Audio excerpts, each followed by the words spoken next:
बिस्मिल्लाहिर्रहमानिर्रहीम। अस्सलाम वालेकुम। खुदा का रिश्ता करने से पहले अगले इंसान को परखें, उसका किरदार, चाल ढाल सब कुछ मालूम करें। मैंने एक माँ को कपड़े की बिल्कुल नई दुजा नमाज़ें उठाए बीच बाजार के दुआइयाँ देते देखा। उनको चंद खवातीन ने पकड़ कर बिठाया और पानी पिलाया, मगर वो नहीं संभल रही थी। उनके किसी जानने वाले के ज़रिए उनको घर पहुँचाया गया। 3 दिन बाद मैंने इस वाक़े की तहकीक की तो मेरे सामने हकीकत खुलकर कुछ यूँ आई। रोने वाली मुहतरमा का नाम शम्मा हारून था। मैंने किसी ज़रिए से उनसे मुलाकात की तो पता चला कि वो बेवा औरत है। उनकी एक बच्ची है जो अब यतीम हो चुकी है। शौहर किसी मिल में अच्छे ओहदे पर काम करता था, मगर करंट लगने से उसकी मौत वाक़या हो गई है। शौहर की मौत के बाद कमाई का सिलसिला मौकूफ़ हो गया तो उन्होंने खुद से बच्चों की फ़ी सबीलिल्लाह कुरान पाक की तालीम देना शुरू कर दी। बच्चों के वालिदैन इस नेक अमल के एवज़ उनको कुछ ना कुछ हदिया देना शुरू कर दिया। यूँ उनके घर का रोज़गार चलने लगा। उन्होंने अपनी बेटी को दीनी तालीम घर पर दी और दुनियावी तालीम स्कूल में दिलवाई। उनकी कड़ी मुशक्क़त के बाद उनकी बेटी ने सिरगोदा यूनिवर्सिटी से MBA किया और तालीम मुकम्मल होते उन्होंने बेटी की शादी की तैयारी शुरू कर दी। नेक माँ की तरबियत थी, लिहाजा यूनिवर्सिटी के जदीद तरीन माहौल में रहने के बावजूद भी उनकी बेटी ने अपना हम सफ़र खुद चुनने की बजाय ये हक उनको ही दे दिया। बहुत सोच विचार के बाद उन्होंने अपनी बेटी का रिश्ता अपने भतीजे के साथ तय कर दिया। गो के नेक सीरत औलाद होने की वजह से उनकी बेटी के लिए बहुत सारे रिश्ते आए, जिसमें पढ़े लिखे और मजहबी लोगों के घराने भी शामिल थे। मगर शम्मा हारून ने सोचा कि मेरी बेटी को जो सुख मेरे भाई के घर मिल सकता है वो कहीं और नहीं मिल सकता। लिहाजा बिना अपने भतीजे की जांच परख किए उन्होंने अपनी बेटी का निकाह करवा दिया। निकाह के बाद भाभी की तरफ से डिमांड शुरू हो गई, मगर चूंकि पूरी करना नामुमकिन था, लिहाजा मिन्नत हिमाजत करके बेटी को रुखसत कर दिया गया। शादी और वलीमा गुजर गया, मगर शादी के 1 माह बाद उनकी बेटी को तशद्दुद का निशाना बनाकर घर भेज दिया गया और इल्ज़ाम ये लगा दिया गया कि घर में होटल वालों को वलीमे के पैसे देने के लिए जो रकम पड़ी थी वो दुल्हन ने चुरा ली है।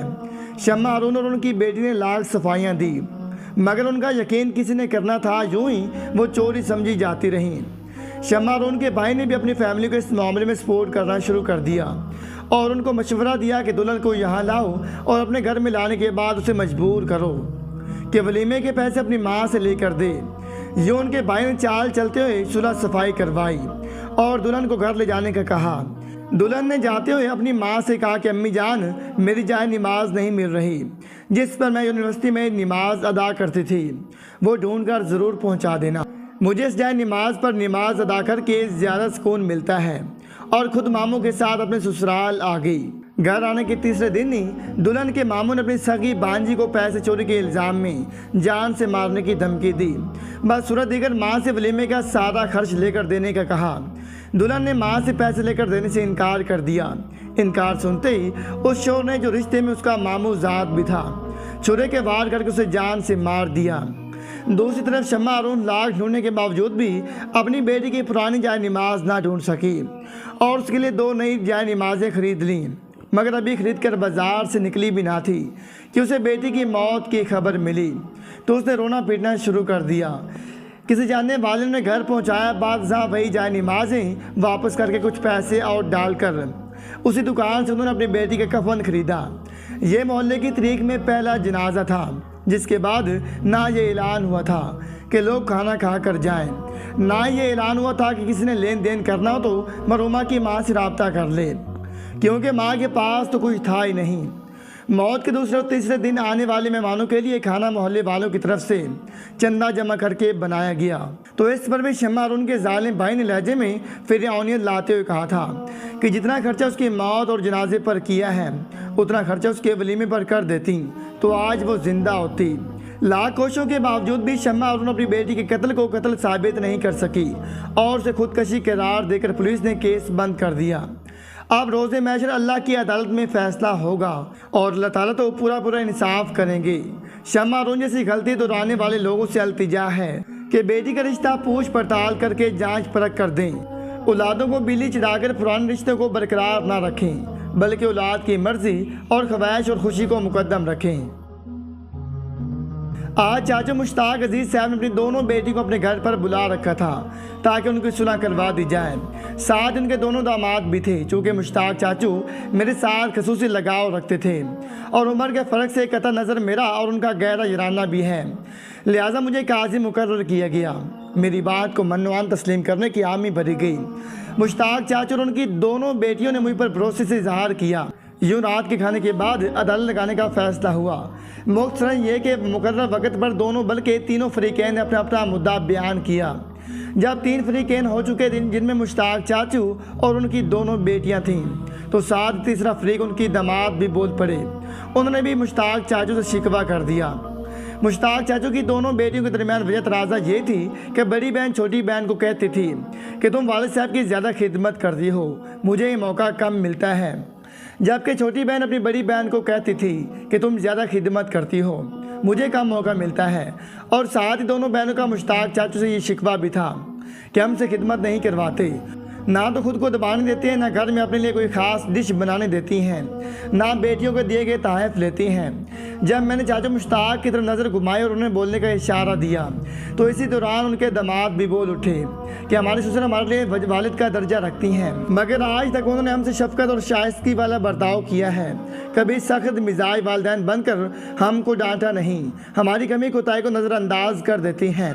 हमसे कभी कोई फरमाइश नहीं करते, बल्कि उल्टा हमारे लिए कुछ न कुछ लेकर आती हैं। अगर हम कोई तोहफ़ा देना चाहें तो मना कर देती हैं। जब बेटियां और दामाद सब लोग अपनी बात मुकम्मल कर चुके, तो मैंने मुश्ताक चाचू को बोलने के लिए कहा। मुश्ताक चाचू ने मेरे हाथ को पकड़ा और कहा कि बेटा, मेरे लिए बेटियां खुद एक तोहफ़ा हैं और तोहफ़ों से तोहफ़े नहीं लिए जाते। मुझे अल्लाह ताला ने मेरी बेटियों को सूरत में तोहफ़ा दिया है। मैं इस बात पर हर वक्त अल्लाह का शुक्रगुजार रहता हूँ।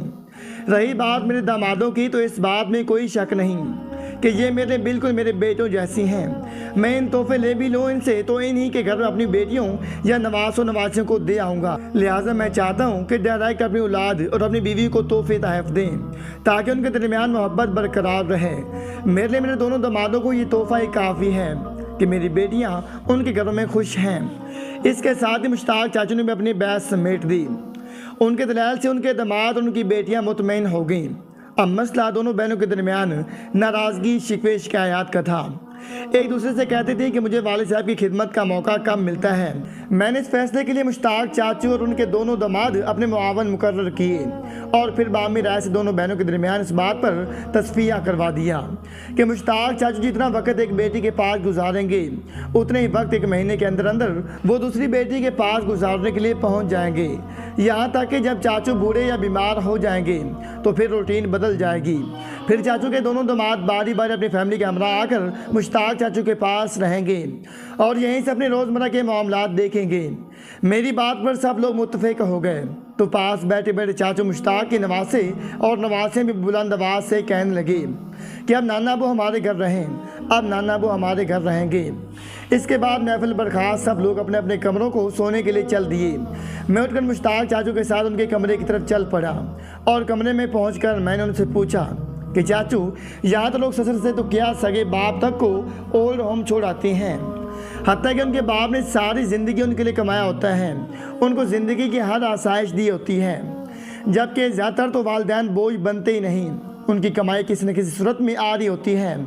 घर ज़मीन या पेंशन कमा की कोई भी सूरत हो, वो घर के अखराजात में अपना हिस्सा डाल रही होती हैं, मगर इसके बावजूद उनकी औलादें उनको बोझ समझते हुए लावारिस करार देकर छोड़ देती हैं। जबकि दूसरी तरफ आप हैं, आपकी बेटियां और दामाद आपसे इस बात पर नाराज़ हैं कि आप उन्हें खिदमत का मौका नहीं देते। मेरी बात को सुनकर मुश्ताक अंकल मुस्कुराए और दोस्ताना अंदाज में मेरे कंधे पर हाथ रखते हुए कहा कि मैंने एक बार हदीस शरीफ में पढ़ा था कि बेटियां बहुत मोहब्बत करने वाली और कदर के लायक होती हैं। मैंने इस हदीस शरीफ को दिमाग के बजाय दिल में बिठा लिया और बेटियों से मोहब्बत तो की ही की, मगर उनकी कदर भी की। मैंने अपनी बेटियों को मलका की मानी समझा और उनकी मलका जितनी कदर भी की, क्योंकि ये फरमान नबी करीम सल्लल्लाहु अलैहि वसल्लम था और मैं आशिक रसूल सल्लल्लाहु अलैहि वसल्लम कैसे रहता अगर बेटियों को नापसंद करता या इसमें तौफीक उनकी तरबियत में कोई कमी बेशी छोड़ देता। लिहाजा मैंने बेटियों को मलका जैसी कदर दी, अपनी ईमान जैसी खालिस और पाकीज़ा मोहब्बत दी। आज मेरी बेटियां मुझे बादशाह जैसा रुतबा और इज़्ज़त देती हैं, जबकि मेरे दामाद किसी अजीम हस्ती की तरह मेरा एहतराम करती हैं। मेरा कीदा जिसने नबी करीम सल्लल्लाहु अलैहि वसल्लम की बातों पर अमल कर लिया, उस शख्स ने दोनों जहानों को पा लिया। और बेटा अल्हम्दुलिल्लाह जहाँ तक मुमकिन था मैंने नबी करीम सल्लल्लाहु अलैहि वसल्लम की बातों पर अमल किया और आज भी करता हूँ। इसके साथ ही मुश्ताक चाचू ने मुझे सो जाने का कहा, क्योंकि उन्हें सुबह तहज्जुद के लिए उठना था। मेरी बीवी मेरी बेहतरीन दोस्त है। वो पहले मेरी दोस्त थी, फिर मुझे उससे इश्क हुआ। वो मेरी महबूबा के बाद मेरी बीवी बन गई, मगर वो हमेशा मेरी मोहब्बत से मुनकर रही। अलबत्ता वो एक बेहतरीन दोस्त और बेहतरीन इंसान हमेशा रही। मैं उसे बेहतरीन इंसान अक़वाल अली रज़ी अल्लाह तआला अन्हु के लिहाज से कह रहा हूँ। वो मेरे लिए एक इंसान नहीं बल्कि एक जीता जागता मोइज़ा है। फरमान अली अलैहिस्सलाम, हज़रत इमाम अली रज़ी अल्लाह तआला अन्हु ने दोस्ती के बारे में ये भी फरमाया कि अच्छे लोगों की एक खूबी ये भी होती है कि उन्हें याद नहीं रखना पड़ता, वो याद रह जाती हैं। मेरी मोहब्बत की मुनकर मेरी बीवी, जिसे मैं बीवी कम और जान शाह कहता ज़्यादा कहता हूँ, वो भी इन लोगों में से सबसे पहले नंबर पर है जिन्हें मुझे याद रखना नहीं पड़ता, बल्कि वो याद रह जाती हैं। हर दुआ में, हर सजदे में, हर वक्त, हर जगह। मैंने सुना था कि लड़की सबसे बेहतरीन और वफादार दोस्त होती है। ये बिल्कुल ठीक सुना था और इसकी मिसाल मेरी बीवी की सूरत में मेरे सामने है। वाक़या कुछ यूँ हुआ, जब हमारी शादी नहीं हुई थी हमारा ताल्लुक़ फ़कत दोस्ती तक महदूद था। इन दिनों मेरी वालदा साहबा को दिल में तकलीफ़ महसूस हुई। मैं उन्हें लेकर मकामी डॉक्टर के पास पहुंचा तो उन्होंने हमें श्रीगोदा डिस्ट्रिक्ट अस्पताल भेजा, जहां से हमें पंजाब कार्डियोलॉजी लाहौर भेज दिया गया। वहां जाकर पता चला कि मेरी वालदा साहबा के दिल की शरियानें बंद हैं। वहाँ उन्हें मसनूई तरीके से खोलना होगा, जिसके लिए 5 से 6 लाख रुपए अखराजात आएंगे। तब मैंने घर में 3 भैंसें पाल रखी थीं। मैंने तीनों को बेचकर तकरीबन 5 लाख रुपए तो जमा कर लिए, मगर डॉक्टर साहब की तरफ से 6 लाख का भी अंदिया दिया गया था। फिर वहाँ वालदा साहबा के पास रुकने और आने जाने वाले की मेहमान नवाजी के लिए भी रकम ज़रूरत थी। मैंने अपने तमाम तर रिश्तेदारों से रकम उधार मांगी। मेरे एक मामू ने मुझे 50,000 रुपये दिए। बाकी सब रिश्तेदारों ने अजीबो गरीब बहाने तराश कर सुना दिए। मेरी पप्पू, जिनका बेटा मिलिट्री में इंजीनियर, बेटी और बहू डॉक्टर हैं, जब उनसे मैंने माली मामलत की खातिर रकम उधार मांगी तो उन्होंने जवाब दिया कि बेटा हमारी गाड़ी ख़राब है, मैकेनिकल वर्कशॉप में खड़ी है, उस पर बहुत खर्च आ जाएगा, इसलिए हम माजरत ख्वाह हैं। जबकि मैं उनकी बेहिसी को सोच रहा था कि ये कैसे रिश्तेदार हैं जिनको बिस्तर मुल्क पर पड़ी मेरी माँ से ज़्यादा अपनी वर्कशॉप में खड़ी गाड़ी की फ़िक्र है। खैर, मैं खामोशी के साथ वहाँ से उठाया और अपने ताया अबू से आकर रकम उधार मांगी। मेरे ताया अबू, जो कि लाखों रुपए लगाकर मालनुमा घर बना रहे थे, उन्होंने माजरत करते हुए कहा कि बेटा हमने हफ्ते वाले दिन अपने मकान पर लैंटर डालना है, जिस पर बहुत खर्च आएगा, इसलिए मदद करने से कासिर हैं। मेरे दूर पार रिश्तेदारों ने भी इसी तरह के अजीबो गरीब बहाने तराश कर जवाब दिए कि आज भी जब कभी सोचता हूँ तो दिल में ठेस उठती है, चुभन और घुटन महसूस होती है। मेरे रिश्तेदारों के बाद मेरी नज़र मेरे दोस्तों पर थी। बहस हैरत था कि मुझे दोस्तों के पास जाकर नहीं मांगना पड़ा था। मेरे दोस्त खुद मेरे पास आते 500, 1000, 5000 जितना मुमकिन होता दे जाते। मेरे एक भाईनुमा दोस्त ने मुझे 5020 रुपये दिए। मैंने पूछा ऊपर वाले 20 कैसे? कहने लगा ये मेरे दोनों बच्चों का जेब खर्च था, आज वो खाली जेब स्कूल गए हैं। क्योंकि मुझे लगा कि मेरे बच्चों से ज़्यादा इन पैसों पर आपका हक है। अपने दोस्त के अल्फाज सुनकर मैं रो पड़ा था। मेरी सबसे बेहतरीन दोस्त, जो कि आजकल मेरी बीवी है, उससे मेरी बात नहीं हो पाई थी। वो मुसलसल 3 दिन से मुझे रोज़ाना 20 कॉल करती थी, मगर दर दर पर हाथ फैलाता मैं सही बात नहीं कर पाता था। एक तो मेरे पास वक़्त नहीं था, दूसरा मेरे पास हौसला नहीं था। मैं बाज़ार से वालद साहबा के दवा लाने के लिए सड़क के किनारे सवारी के इंतज़ार में बैठा था, जब मेरी बेहतरीन बल्कि सबसे बेहतरीन दोस्त की कॉल आई। मैंने कॉल अटेंड की और सलाम का जवाब भी नहीं दे सका। हिचकियाँ लेकर रोने लगा। मेरे मुंह से लफ्ज़ नहीं निकल रहे थे, जबकि दूसरी तरफ मौजूद मेरी दोस्त ने बजाय उकताकर कॉल बंद करने की मुझे हौसला देना जारी रखा। यहाँ तक कि 15 मिनट के बाद जब दिल हल्का हुआ तो मैंने उसे अपनी परेशानी का बताया। मेरा मसला सुनकर मर्दों जैसा हौसला रखने वाली उस लड़की ने कहा कि आप इतनी बात के लिए परेशान हैं, आप मुझे अपना अकाउंट नंबर दें। मैंने अकाउंट नंबर देने से इनकार कर दिया। उसके बार बार इसरार पर भी इनकार किया तो उसने रोड कर कॉल बंद कर दी। ठीक 1.5 घंटे के बाद मुझे मेरे इजी पैसा अकाउंट में 50,000 रुपये मासूल हुए। दूसरे दिन फिर 50,000 रुपये मासूल हुए। जो कि मेरे दोस्त की तरफ से भेजे गए थे। यूँ मेरे पास न सिर्फ वालदा साहबा की इलाज की रकम पूरी हो गई बल्कि इजाफी अखराजात के लिए भी पैसे बच गए। मैं मुकर्रर तारीख पर वालदा साहबा को लेकर अस्पताल पहुँचा। उनका ऑपरेट हुआ। अल्लाह ताला ने उनको सेहत व शफा अता की। मैं तकरीबन पूरा हफ्ता अस्पताल में वालदा साहबा की तीमारदारी में लगा रहा। इस दौरान मेरी दोस्त ने मेरे लिए मोइज़ा साबित हुई थी। उसने मुड़कर मेरी या मेरी वालदा साहबा की खैरियत दरियाफ्त नहीं की। मसरूफियात की वजह से मैं भी रब्ता नहीं कर सका। जब एक हफ्ते के बाद मेरी वालदा साहबा सेहतयाब होकर अस्पताल से डिस्चार्ज हुई तो मैंने सबसे पहले अपने दोस्त को खुशखबरी सुनाना चाही, मगर उसका नंबर बंद था। मैं पूरा दिन उसका नंबर ट्राई करता रहा, उसका नंबर बंद मिला। दूसरे तीसरे दिन भी उसका नंबर बंद रहा। चौथे दिन उसकी कॉल आई। मैंने जी भर कर उस पर भड़ास निकाली। फिर उसे वालदा साहबा की सेहतयाबी की इतला दी। उसने ढेरों दुआएं दी।